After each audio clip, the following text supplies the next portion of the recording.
சில பேர் பார்த்தீங்கன்னா 10 வருஷத்துக்கு முன்னாடி எந்த போஸ்டிங்கில் இருக்காங்களோ அதே போஸ்டிங்கில் அப்படியே இருப்பாங்க, அதை நவரவே மாட்டாங்க,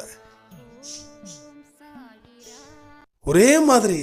ஏன்னா இவங்களோட மெயின் ஒர்க் எப்படி இருக்கும் அப்படின்னா, ஓனர் என்ன சொல்கிறாரோ அதை செஞ்சு முடிச்சிட்டா என் வேலை முடிஞ்சது, அதுக்கப்புறம் எனக்கு என்ன பெரிய இது அப்படின்ற மாதிரி கடமைக்காக வேலை செய்கிறவர்கள் அப்படி தான் இருப்பாங்க.